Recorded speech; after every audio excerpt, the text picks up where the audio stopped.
On a quiet corner of Bank Street stands one of Suffolk's hidden treasures.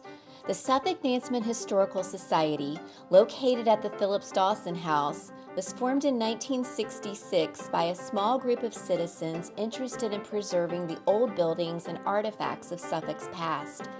Through their efforts and the ongoing donations of Suffolk-related artifacts, today the archive consists of thousands of items carefully cataloged and preserved, a testimony to Suffolk's rich history. Visitors to the Society can view an array of fascinating items displayed in the exhibit room, as well as accessing the many photos, newspapers, and historical records located in the research room. In our new series, Archaeology, we get a behind-the-scenes look at a few of the unique items in the collection, some of which have never been on display. I am with Debra Calvin-Smith. Debra is the archivist here at the Suffolk Nansemond Historical Society. And Deb, you have some very interesting items to show us today. What's the first thing you have for us? Well, the first thing I'm going to show you today are glass beads. These are on a wire, so you can actually see how you can hang them as a necklace. They're beautiful colors. Yes, and they're different shapes and sizes too. And where were these found? These were found off of Main Street, up around where the Kroger grocery store is now in Holly Lawn Cemetery. Back in about 1663, there was a man who brought some Frenchmen over that knew how to make glass beads. They had a furnace there, and they manufactured glass beads for Indian trade. This is amazing. There's so many of them. Like you said, there's all different sizes.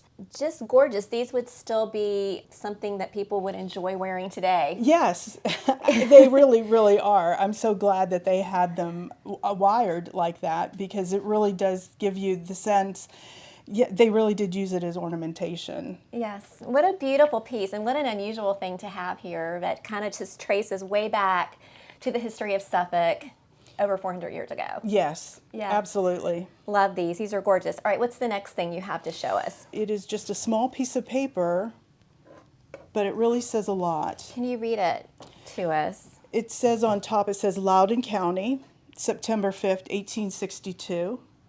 Permit my slave Isaiah to go to Richmond and stay there until I return. And it's signed Thomas J. Grimes, Sergeant, Company I, 9th Regiment, Virginia Volunteers. Okay, so many thoughts come to mind. First of all, that this scrap of paper has survived since 1862. Yes. 160 plus years ago. And it must have been such a precious piece of paper for this enslaved man, Isaiah. This is the middle of the Civil War. He's going to Richmond, which is, of course, the capital of the Confederacy. And do we know anything else about Thomas Grimes or Isaiah? We don't really know anything more about Isaiah, unfortunately. At that time, it was very difficult to find slave information by name. There were slave schedules, but they didn't use individual names. We did find some Thomas Grimes on Ancestry, so it's a research that's continuing. He went to Portsmouth and enlisted. He lived in Norfolk County, and after the war, he got married, they had kids, and he continued to be a farmer. Where Isaiah fits into his story, we're really not sure. But research is ongoing, and like anything that we have here, if you have any information about it, anything that could, shed light on the facts, I mean, we would just love to have it. Like I said, we've had this in the archive for decades. We go all the way back to 1966. I don't think this goes back that far, but we're just not sure even how we acquired it. And it would be really wonderful to have more information about Thomas Grimes. Our history sleuths, we need your help on this. Right? Yes, absolutely. All right, you have one more piece to show us. This piece is a little larger.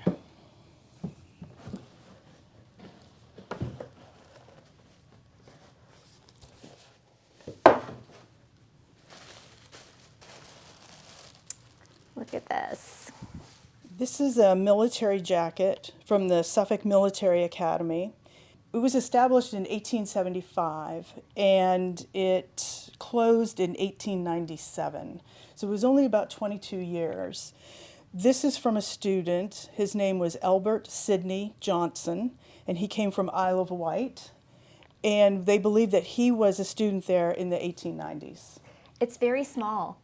Very small, childlike. The shoulders are so small. Do we know how old he would have been when he... I was hoping I could find that out, and I don't know. I just know from other, especially war uniforms, people were much smaller in the 1800s than they are today. It's beautiful. You can tell that it's handmade. The color is still really pretty, like a Yes. blue-gray. It's all in very good shape, actually, Wow, considering. look at it. Ah, And the lining. look at this. Amazing. This is beautiful. Mm-hmm. Where was the Suffolk Military Academy located? It was on West Washington Street. It was up from where the Morgan Library is today.